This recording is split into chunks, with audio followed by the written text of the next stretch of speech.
20 जनवरी 1993 को bill Clinton सिर्फ 46 साल की उम्र में अमेरिका के 42वें राष्ट्रपति के रूप में शपथ लेते हैं और दुनिया के सबसे ताकतवर इंसान बन जाते हैं। लेकिन सत्ता के शिखर पर पहुंचने के बाद भी कंट्रोवर्सीज ने उनका पीछा नहीं छोड़ा। जहां व्हाइट वाटर स्कैंडल में उनकी भूमिका पर सवाल खड़े किए जा रहे थे, तो वहीं पॉला जोन्स ने उन पर गवर्नर के पद पर रहते हुए सेक्सुअल हरासमेंट का गंभीर आरोप लगा दिया था। पर ये तो अभी कुछ भी नहीं था, उनकी जिंदगी में असली भूचाल आना तो अभी बाकी था। इसकी शुरुआत तब होती है जब बिल क्लिंटन के राष्ट्रपति बनने के करीब 2.5 साल बाद 1995 में व्हाइट हाउस में 22 साल की एक इंटर्न मोनिका लेविंस्की की एंट्री होती है। मोनिका लेविंस्की काफी यंग और बेहद खूबसूरत महिला थी। जैसे ही उसकी चमकती आंखों से बिल क्लिंटन की नजर टकराती है, वो सब कुछ भूल बैठते हैं। उन्हें अपनी 49 साल की उम्र, 24 साल लंबी शादी और यहाँ तक कि अपने राष्ट्रपति पद की गरिमा का भी कोई ख्याल नहीं रहता। बिल क्लिंटन मोनिका लेविंस्की पर अपना दिल हार बैठे थे। धीरे धीरे दोनों के बीच मुलाकातें बढ़ी,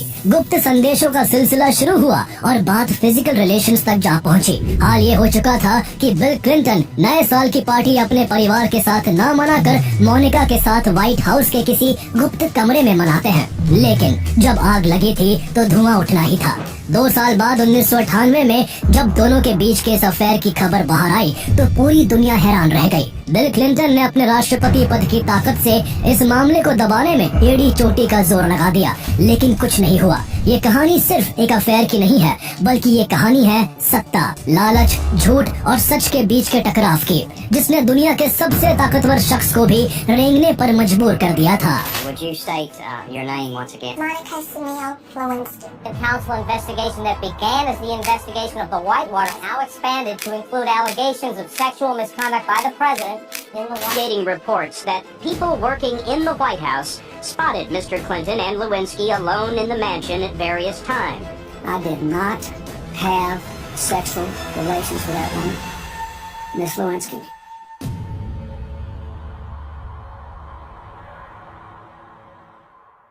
साल 1995 में पोर्टलैंड के एक कॉलेज से साइकोलॉजी में ग्रेजुएशन करने के बाद मोनिका लेविंस्की व्हाइट हाउस में अनपेड इंटर्नशिप करने लगती है। मोनिका ने लियोन पेनेटा के ऑफिस को ज्वाइन किया था, जो उस समय white house chief of staff थे।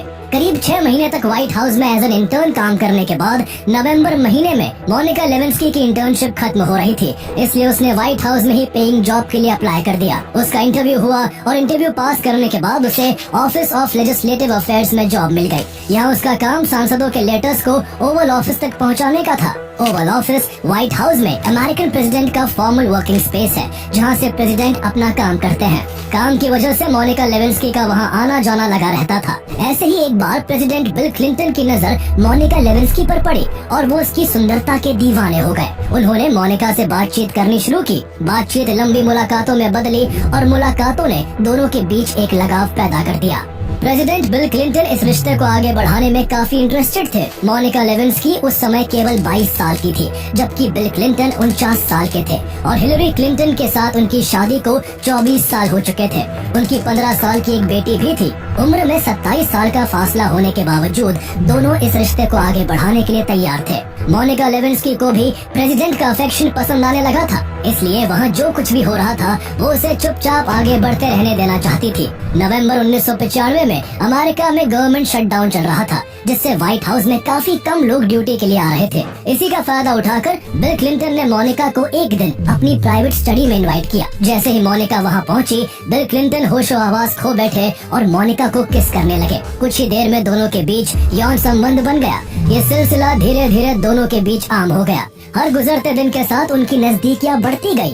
अब जब भी बिल क्लिंटन को अपने काम से फुर्सत मिलती, वो मोनिका के साथ समय बिताना पसंद करते। उन्होंने अगले साल की पार्टी में भी मोनिका को इनवाइट किया और वहाँ भी दोनों ने शारीरिक संबंध बनाए। मोनिका लेविंस्की ने इस रिश्ते का गलत फायदा उठाने की भी कोशिश की। वो अक्सर ऑफिस में असाइन किए गए काम को समय पर खत्म नहीं करती और इस दौरान उसने बिना पास के प्रेसिडेंट हाउस में घुसकर प्रेसिडेंट हाउस के प्रोटोकॉल को भी तोड़ा। उन्हें ऐसा करने से एजेंट विलियम सी बॉडली ने कई बार रोकने की कोशिश की, लेकिन हर बार खुद प्रेसिडेंट बिल क्लिंटन ने बीच में इंटरवीन किया और कहा कि उन्हें मोनिका लेविंस्की के आने से कोई आपत्ति नहीं है। प्रेसिडेंट की ऐसी बातों ने व्हाइट हाउस में काम करने वालों को हैरान कर दिया था। कई सीक्रेट सर्विस ऑफिसर्स और एजेंट्स ने कई बार मोनिका लेविंस्की और बिल क्लिंटन को ओवल ऑफिस में अकेले देखा। धीरे धीरे ये सब व्हाइट हाउस में चर्चा का विषय बन गया। तरह तरह की बातें बनने लगी, लेकिन किसी में इतनी हिम्मत नहीं थी कि वो इस बारे में सामने से प्रेसिडेंट से कुछ भी कह सके। इन सब बातों से बेपरवाह बिल क्लिंटन ने मोनिका लेविंस्की के साथ अपने रिश्ते को जारी रखा। अमेरिका के जिस व्हाइट हाउस में अमेरिका की तकदीर लिखी जाती है, वहाँ की भव्य दीवारों के पीछे उनका रिश्ता परवान चढ़ रहा था। कई मौके तो ऐसे थे जब व्हाइट हाउस में उनकी पत्नी हिलरी क्लिंटन मौजूद थी और बिल क्लिंटन तब भी व्हाइट हाउस के किसी सीक्रेट कोने में मोनिका की बाहों में खोए हुए थे। मोनिका लेविंस्की की मनमानी और लगातार काम में लापरवाही उसके सीनियर्स को बिल्कुल बर्दाश्त नहीं हो रही थी। इसी कारण व्हाइट हाउस की deputy chief of staff Evelyn Lieberman ने मोनिका की मनमानियों पर लगाम लगाने के लिए उसका ट्रांसफर पेंटागन में कर दिया। इस फैसले के चलते मोनिका लेविंस्की को मजबूरन 16 अप्रैल 1996 को व्हाइट हाउस छोड़कर पेंटागन में असिस्टेंट सेक्रेटरी ऑफ डिफेंस के कॉन्फिडेंशियल असिस्टेंट के तौर पर अपनी ड्यूटी ज्वाइन करनी पड़ी। जिस समय मोनिका लेविंस्की को व्हाइट हाउस से ट्रांसफर किया जा रहा था, उस दौरान बिल क्लिंटन अपने दूसरे प्रेसिडेंशियल इलेक्शन के कैंपेन में बिजी थे। इसी वजह से मोनिका उनसे पर्सनली मिलकर अपने ट्रांसफर की बात नहीं कर सकी। लेकिन कुछ दिन बाद जब दोनों की फोन पर बात हुई तो मोनिका ने उन्हें ट्रांसफर की सारी बातें बताई। इस पर बिल क्लिंटन ने मोनिका लेविंस्की को भरोसा दिलाया कि इलेक्शन खत्म होने के बाद वो उसे दोबारा व्हाइट हाउस में नौकरी दिलवा देंगे। पेंटागन में मोनिका लेविंस्की के लिए बिल्कुल नया माहौल था और यहाँ उसे प्रेसिडेंट से मिलना तो दूर, कई दिनों तक देखने तक का मौका नहीं मिलता था। लेविंस्की को यहाँ मजबूरन हर काम टाइम से करना पड़ता। यहाँ उसका कोई दोस्त भी नहीं था, जिस वजह से ना तो काम में मन लगता और ना ही ऑफिस आने में। वो अक्सर यहाँ बिल क्लिंटन को मिस किया करती। अप्रैल 1996 के बाद से दोनों के बीच पूरे साल कोई फिजिकल कांटेक्ट नहीं हुआ था। बीच बीच में बस दोनों फोन पर बातें कर लेते थे। बातों में ज्यादातर बातें अश्लील ही होती थी, जिससे वो अपने मन को शांत करते थे। कभी कभी बिल क्लिंटन अपने कैंपेन में इतने व्यस्त हो जाते कि कई दिनों तक दोनों के बीच फोन पर भी बात नहीं हो पाती थी। अब मोनिका लेविंस्की के लिए ये अकेलापन मिटाना मुश्किल हो गया था, इसलिए उसने यही कोई दोस्त ढूंढने का फैसला किया। किसी अच्छे दोस्त की तलाश में एक दिन मोनिका लेविंस्की की मुलाकात यही काम करने वाली लिंडा ट्रिप से हुई। लिंडा ट्रिप मोनिका लेविंस्की से उम्र में 20 साल से भी ज्यादा बड़ी थी, लेकिन इसके बावजूद दोनों में कुछ ही दिनों में गहरी दोस्ती हो गई। पहले तो दोनों ऑफिस के खाली टाइम में ही बात किया करते थे, लेकिन जब दोस्ती बढ़ी तो दोनों फोन पर भी घंटों बातें करने लगे। दोनों की दोस्ती इतनी मजबूत हो गई कि मोनिका लेविंस्की अपनी निजी बातें भी लिंडा ट्रिप के साथ शेयर करने लगी। उसने बातों ही बातों में बिल क्लिंटन के साथ अपने शारीरिक संबंध के बारे में भी लिंडा ट्रिप को बता दिया। मोनिका लेविंस्की को अंदाजा भी नहीं था कि जिसे वो अपनी सबसे अच्छी दोस्त मानकर अपनी जिंदगी के अनछुए राज बता रही है, उससे आगे चलकर एक ऐसा भूचाल खड़ा हो जाएगा जो उसकी जिंदगी के साथ साथ अमेरिका की पॉलिटिक्स में भी एक तूफान लाकर रख देगा। मोनिका लेविंस्की जो भी बातें लिंडा ट्रिप को बताती थी, लिंडा उन सभी बातों को अपनी दोस्त और लिटरेरी एजेंट लूसियान गोल्डबर्ग के साथ शेयर कर देती थी। लिंडा ने गोल्डबर्ग को प्रेसिडेंट बिल क्लिंटन और मोनिका लेविंस्की के रिश्ते के बारे में भी बता दिया था। लूसियान गोल्डबर्ग को बिल क्लिंटन ना तो पर्सनली पसंद थे और ना ही आइडियोलॉजिकली। वो क्लिंटन का डाउनफॉल देखना चाहती थी और उसे मोनिका लेविंस्की के साथ क्लिंटन के अफेयर को एक्सपोज करना इसका सबसे सही मौका लगा। इसके बाद गोल्डबर्ग ने लिंडा से कहा कि अगर तुम मोनिका को एक दोस्त के रूप में खोने के लिए तैयार हो तो मैं इस खबर को प्रेस और पब्लिक में ले जाना पसंद करूंगी, लेकिन इसके लिए हमें कुछ एविडेंस की जरूरत होगी। इसके बाद लिंडा ट्रिप ने वैसा ही किया जैसा लूसियान गोल्डबर्ग ने कहा। गोल्डबर्ग की सलाह पर लिंडा ने अक्टूबर 1997 से लेविंस्की के साथ होने वाली बातों को रिकॉर्ड करना शुरू कर दिया। वो किसी तरह मोनिका से बातों को उगलवाने लगी और इसका उसने मोनिका को एहसास तक नहीं होने दिया। अपने रिलेशनशिप के बारे में बात करते हुए एक दिन मोनिका लिंडा को बताती है कि उसने उस सीमेंट स्टेन ब्लू ड्रेस को अब तक संभाल कर रखा है, जिसे पहनकर उसने बिल क्लिंटन के साथ शारीरिक संबंध बनाए थे। ये एक ऐसा सबूत था जो प्रेसिडेंट बिल क्लिंटन की साख को मिट्टी में मिला देने के लिए काफी था। साल 1996 में अमेरिका में जो इलेक्शंस हुए थे, उसमें जीत हासिल करके बिल क्लिंटन भले ही दोबारा अमेरिका के प्रेसिडेंट बन गए थे, लेकिन इस दौरान उनकी जिंदगी में हंगामा मचा हुआ था। अतीत के उनके कुछ काम उनके गले की फांस बन गए थे और उनके ऊपर 2 कोर्ट केस चल रहे थे। पहला केस व्हाइट वाटर स्कैंडल का था। दरअसल साल 1978 में जब बिल क्लिंटन आर्कनसॉ के गवर्नर हुआ करते थे, उस समय उन्होंने और उनकी पत्नी हिलरी क्लिंटन ने अपने 2 दोस्तों जेम्स मैकडोगल और सूजन मैकडोगल के साथ मिलकर आर्कनसॉ में 230 एकड़ की जमीन खरीदी थी। आगे चलकर ये पूरी डील एक बड़ी फर्जीवाड़ा साबित हुई, जिसके चलते सरकार को लाखों डॉलर्स का नुकसान झेलना पड़ा। आगे इसमें शामिल 11 लोगों पर केस फाइल किया जाता है, जिसमें जेम्स मैकडोगल और सूजन मैकडोगल के साथ कुछ कुछ और लोगों को जेल की हवा खानी पड़ती है, क्योंकि ये घोटाला जेम्स मैकडॉगल की company white water development corporation के जरिए किया गया था, इसलिए इसे व्हाइट वाटर स्कैंडल के नाम से जाना जाता है। हालांकि उस समय बिल क्लिंटन और उनकी पत्नी हिलरी क्लिंटन इस केस से बच निकले थे, लेकिन जैसे ही 1992 में बिल क्लिंटन प्रेसिडेंट के इलेक्शन में उतरे, उनके विरोधियों ने व्हाइट वाटर स्कैंडल के गड़े मुर्दे फिर से खोद निकाले थे। ये मुद्दा फिर से मीडिया की सुर्खियों में था और इसी बीच व्हाइट हाउस में एक ऐसी घटना घटी जिसने इस केस को और भी कॉम्प्लिकेटेड बना दिया था। इस केस में उस समय डेप्यूटी व्हाइट हाउस काउंसिल रहे विंस फॉस्टर का भी नाम जुड़ा हुआ था। वो इसका प्रेशर नहीं झेल पाए और जुलाई 1993 में उन्होंने आत्महत्या कर ली। इस केस में बिल क्लिंटन तब और भी फंसते दिखे जब नवंबर 1993 में डेविड हेल नाम का एक शख्स बिल क्लिंटन पर आरोप लगा देता है कि उन्होंने उस पर सूजन मैकडॉगल को $3 लाख का लोन देने के लिए प्रेशर डाला था। इसके बाद जनवरी 1994 में अटॉर्नी जनरल रीनो इस केस को फिर से इन्वेस्टिगेट करने की जिम्मेदारी स्पेशल प्रोसिक्यूटर रॉबर्ट बी फिस्क को सौंप देते हैं। इस केस की जांच अभी शुरू ही हुई थी कि इसी साल प्रेसिडेंट बिल क्लिंटन पर एक और केस फाइल हो जाता है। ये केस पॉला जोन्स नाम की एक महिला ने किया था, जिसका आरोप था कि 1991 में जब वो आर्कनसॉ में एक लो लेवल स्टेट एम्प्लॉय के तौर पर काम करती थी, तब बिल क्लिंटन ने अपने गवर्नर के पद का फायदा उठाते हुए उसके साथ यौन शोषण किया था। पॉला जोन्स ने बिल क्लिंटन के खिलाफ फेडरल कोर्ट में केस फाइल करते हुए $7 लाख का मुआवजा मांगा था। हालांकि बिल क्लिंटन ने इस एलिगेशन को मानने से इनकार कर दिया,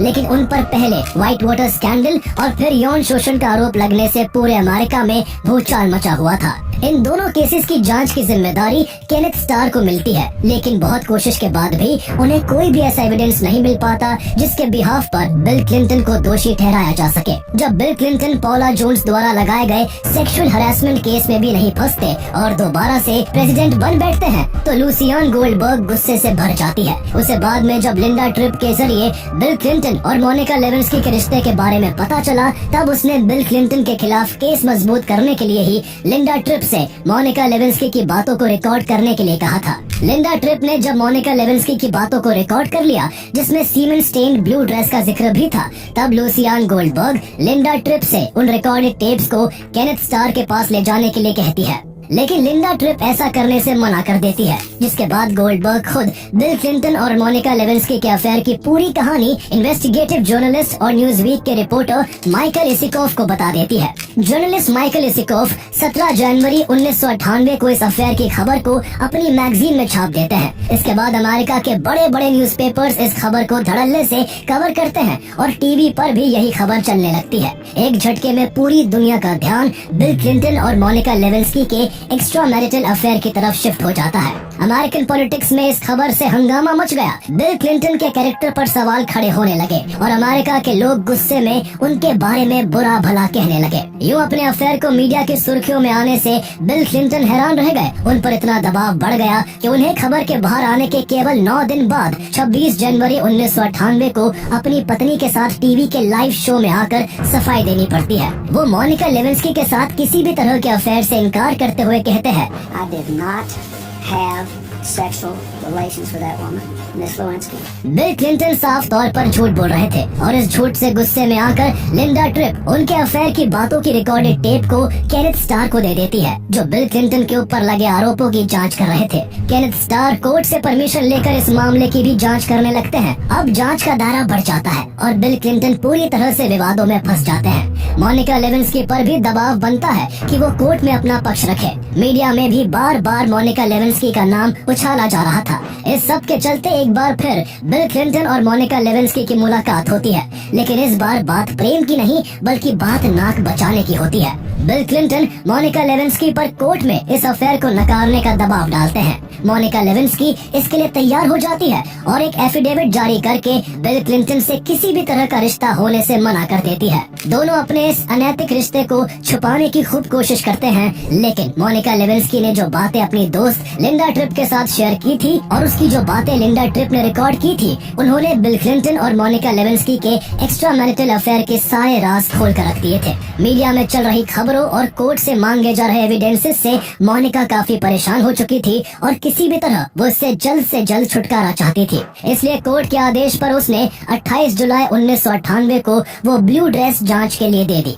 जिस पर बिल क्लिंटन के सीमन के धब्बे थे। कोर्ट के आदेश पर FBI बिल क्लिंटन का ब्लड सैंपल लेकर इस ड्रेस पर लगे सीमेन का DNA टेस्ट करती है और इसमें बिल क्लिंटन का झूठ पकड़ा जाता है। अब उनके पास सफाई देने को कुछ भी नहीं बचा था। वो पूरी तरह से बेनकाब हो चुके थे। उन्हें जूरी के सामने 17 अगस्त 1998 को लेविंस्की के साथ अपने इम्प्रॉपर फिजिकल रिलेशनशिप को स्वीकारना पड़ता है। उसी शाम बिल क्लिंटन टीवी पर लाइव आकर देश को संबोधित करते हुए लेविंस्की के साथ अपने रिलेशनशिप को एक्सेप्ट करते हैं और इसे इनअप्रोप्रिएट करार देते हुए देशवासियों से माफी मांगते हैं। Indeed, I did have a relationship with Miss Lewinsky that was not appropriate. In fact, it was wrong. सितंबर 1998 में केनेथ स्टार की जांच पूरी हो जाती है और वो अपनी इन्वेस्टिगेशन की 445 पेज लंबी रिपोर्ट अमेरिकन कांग्रेस को सौंप देते हैं। बिल क्लिंटन का हाल बुरा था। जहां उन्हें मोनिका लेविंस्की के साथ अपने रिश्ते को पूरी दुनिया के सामने एक्सेप्ट करना पड़ा, वहीं उन्हें पॉला जोन्स द्वारा किए गए